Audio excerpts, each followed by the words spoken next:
Mais nous avons grandi plus vite en marchant. Et je laisse maintenant mes peurs de côté, en les remplaçant par une parcelle de chacun d'entre vous, marcheurs, marcheuses, nomades de l'espoir.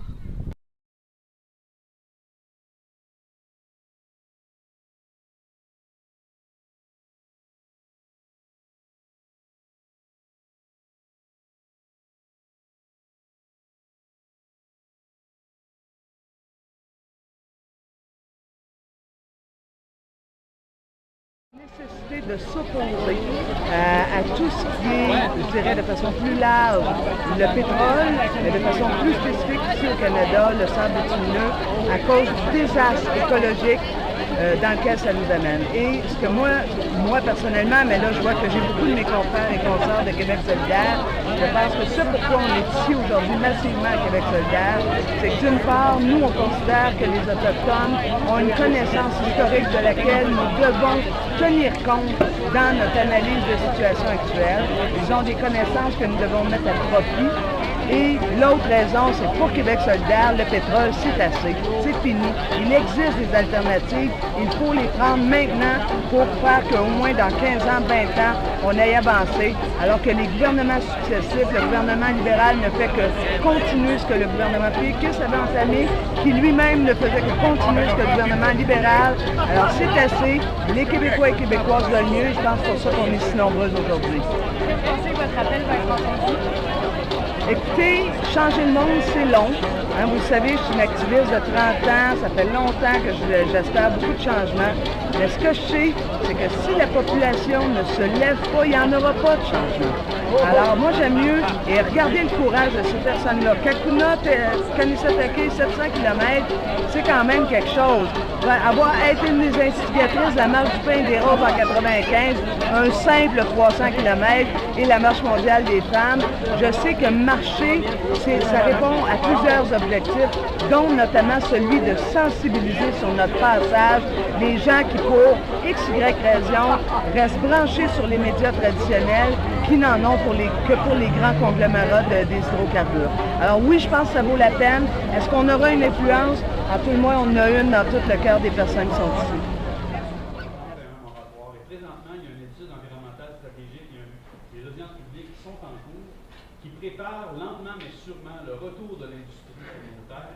Et assurément que ce qui va faire la différence, parce qu'on ne peut pas se fier sur le leadership de la classe politique dans les dossiers du gaz et du pétrole, malheureusement, les seuls à qui on peut vraiment faire confiance, c'est les citoyens que vous êtes, que nous sommes. Alors je salue bien bas votre courage, votre détermination, l'exemple, l'espérance, l'espoir que vous portez, parce que je dirais c'est notre ultime espoir de faire en sorte que les choses s'enlignent du bon bord. Donc j'espère que l'opération Coupe chez nous aura autant ou sinon plus de succès que... Arrêtez-nous, on s'en fout, on s'est donné rendez-vous, tous nos amis sont en prison. Arrêtez-nous, on s'en fout, on s'est donné rendez-vous, tous nos amis sont en prison. L'anti-émeute arrive, l'anti-émeute arrive, la la la la la la la. L'anti-émeute arrive, l'anti-émeute arrive, la la la la la la la. Ok tout le monde, on s'est rassemblés pour discuter de ce qui va se passer. Il y a beaucoup d'ateliers organisés, je me propose pour prendre des tours de parole. Et on reste, on reste, on reste pacifique. Oh oui, on reste, on reste, on reste pacifique. Quand ils nous demandent gentiment de partir, que les gardes nous approchent un peu pour pas que la situation empire. Ils nous sifflent à l'oreille un doux avis d'éviction. Les policiers courent à l'appel pour faire leur job avec passion. Et nous on reste, on reste, on reste pacifique. C'est moi qui ai fait le message. D'accord. Est-ce que c'est pas plutôt le maire qui veut se désister de ses responsabilités? Non. Il n'est pas comme ça. Non. OK. pas ce genre-là. Puis, oui, il me semble que ça me dit quelque chose. C'est pour l'aller au Quelque chose. Monsieur, C'est pour l'aller au Monsieur Desgagnés, ça fait 2 mois que j'interpelle les élus municipaux. Moi, personnellement, j'ai été conseiller municipal à quelques reprises. Alors, l'information, elle est là de façon officielle. Il y a eu des lettres d'envoyer aux élus municipaux. Alors, moi, je ne peux pas croire que ces gens-là n'ont pas été avertis dans des délais raisonnables. Il y avait une réunion hier qui était prévue à notre hébergement ici à Saint-Janvier, et depuis 2 mois d'ailleurs. Et le maire savait très bien. Là. Alors, qu'aujourd'hui, par exemple, il se donne un rendez-vous, ou qu'hier, il n'y a aucun élu municipal de la ville de Mirabel qui a daigné se présenter pour représenter la ville. Alors, nous, on est indignés par rapport, si vous voulez, par rapport à au niveau de démocratie en fin de compte citoyenne, laquelle on voit très bien que les élus ne sont pas au service des citoyens. Et ça nous indigne, ça nous revire à l'envers, parce qu'on voit très bien que finalement, le message qu'ils nous donnent, ben, c'est simplement qu'ils sont liés aux hydrocarbures. Alors, il n'y a pas de transparence. Juste pas me souffler dans le visage, c'est pour ça je ne l'ai pas soufflé dans le visage, je l'ai Alors, soufflé dans l'air. Ce que je propose, c'est qu'ils soient là ou pas. On va faire le même scénario qu'on avait dit tantôt. On va aller à l'intérieur. Il y a sûrement une directrice de... certainement, je vous le dis, là, sûrement une personne, tout de même à l'intérieur, qui peut nous recevoir. 2 émissaires qu'on va envoyer à l'intérieur. Le groupe reste à l'extérieur. Puis 2 émissaires vont aller faire la demande, la requête pour rencontrer. Alors, s'ils nous disent que bon, le maire n'est pas là ou le maire n'est pas disponible, quoi que ce soit, à ce moment-là, on retourne dehors. Nous, on a une action pacifique à faire à l'extérieur pour les médias. Puis après ça, nous, on n'est pas là pour casser des vitres ou quoi que ce soit. Là. Nous, après, l'idée, c'est de médiatiser. Puis après ça, s'il ne nous comprend pas de cette façon-là, on va se faire comprendre par les médias sociaux, on va se faire comprendre par les journaux. Parce qu'on exige tout de même d'être entendu au niveau de... On ne comprend pas comment se fait-il que pouvoir municipal peut être autant, je veux dire, pas connecté avec ses citoyens et ne pas vouloir avoir de transparence avec sa population. j'aime pas ça me faire filmer. Là, Vous êtes un agent du service de police Martin, de la ville et donc ça se passe. Alors, la démarche du baillon que vous voyez ici, alors c'est le fait que les citoyens de Mirabel, les citoyens du Québec, les citoyennes ne sont pas entendus, ne sont pas écoutés par les élus municipaux. Et c'est pour cette raison principale pour laquelle nous sommes obligés de venir ici aujourd'hui à l'hôtel de ville pour, en fin de compte, faire une certaine pression à la mairie de Mirabel afin que nous puissions être écoutés. Hier, nous avions un rendez-vous avec les maires, le maire de Mirabel, avec les élus municipaux. On n'a pas été entendus, on n'a pas été écoutés. Ils ne sont pas venus même de daigner se déplacer pour venir à notre rencontre.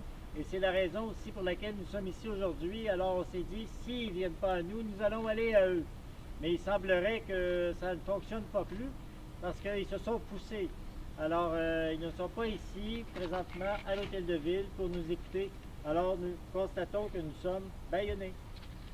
Et nous qui avons parlé avec les citoyens partout, dans toutes les traces de les pipelines, sont au courant que les citoyens sont inquiets pour qu'est-ce qui se passe dans leur terre-là.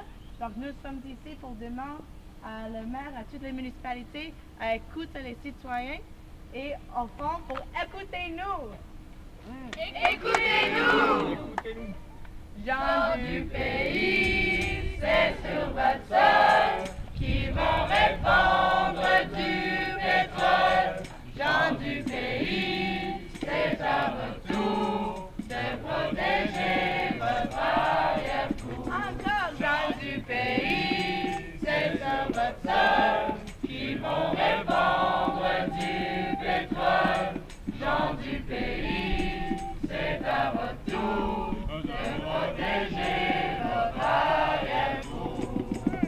On est une belle gang de monde et on a quelque chose à dénoncer.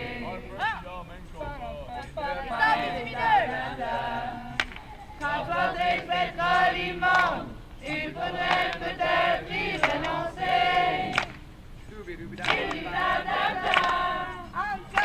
On est une belle gang de monde et on a quelque chose à dénoncer. Transporter le pétrole immonde, il faudrait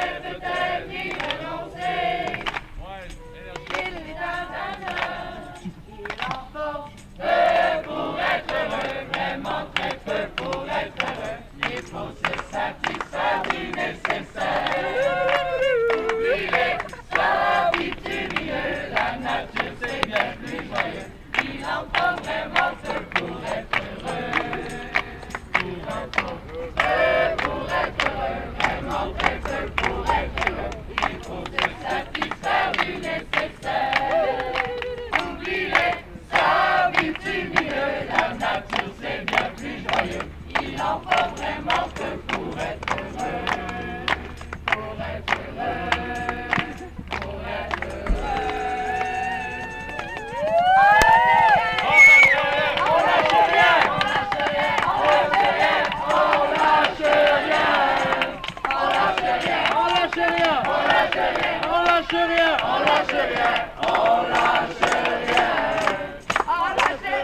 lâche rien, on lâche rien, on lâche rien, on lâche rien, on lâche rien, on lâche rien, on lâche rien, on lâche rien, on lâche rien, on lâche rien, on lâche rien, on lâche rien, on lâche rien, on lâche rien. Coule pas chez nous! Coule pas chez nous! Coule pas chez nous! Coule pas chez nous! Coule pas chez nous! Coule pas nulle part! Coule pas chez nous! Coule pas chez nous! Coule pas chez nous! Coule pas chez nous! Coule pas chez nous! Coule pas nulle part! Justement, il y a une destruction imminente qui se fait. Mais présentement, justement, à cause des marcheurs, j'ai pu voir que le 1% n'était plus seul. Ce n'était plus rien que les Premières Nations qui se battaient pour le territoire, c'était aussi les non-autochtones, les gens qui se rendent compte que justement cette lutte-là nous concerne tous.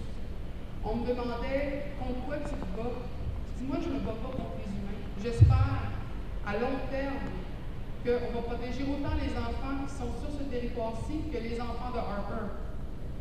Parce qu'eux autres ici ont droit à un avenir. Bravo!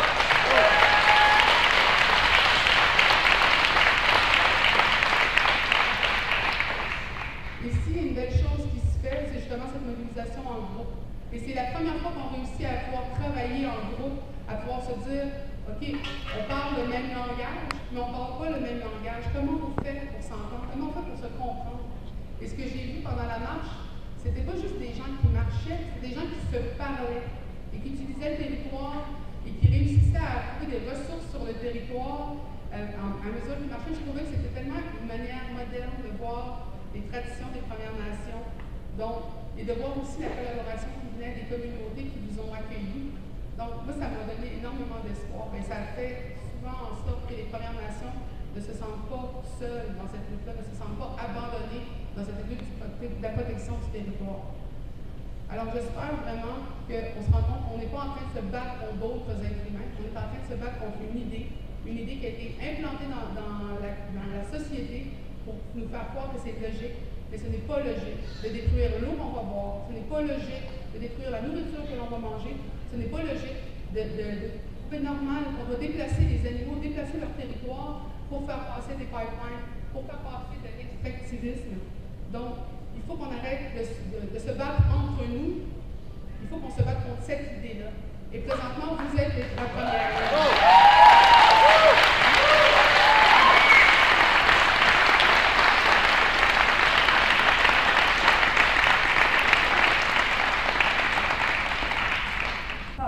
Les sables bitumineux, on ne l'a pas ici, c'est à des kilomètres d'ici, c'est en Alberta que ça se passe. On voit ça, c'est sûr, par des images, mais ça nous dit pas grand-chose nécessairement. Donc, moi, je suis allée l'année passée visiter les exploitations de sable bitumineux en Alberta, et je veux dire, c'est incroyable la dévastation du territoire là-bas. Il y a des conséquences incroyables sur les populations là-bas, notamment sur les peuples autochtones. Et en plus, les peuples autochtones sont souvent les personnes qui sont aux premières loges quand il est question d'impact de projets de développement.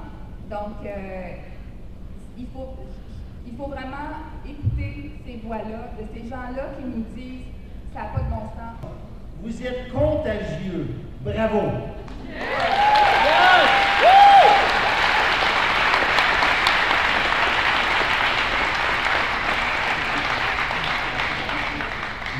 Le geste que vous avez fait par cette marche de sensibilisation-là est extrêmement important. Vous êtes le début d'un grand mouvement. Vous êtes aussi la continuité du mais on fait tous partie de ce grand problème. Pardon. J'aime beaucoup Nicolas Ouellette de Saint-Joseph-du-Lac.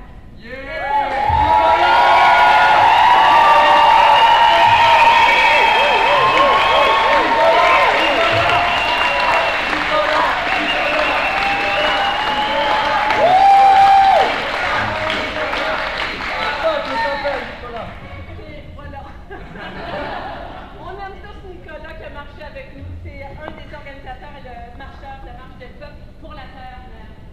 Merci.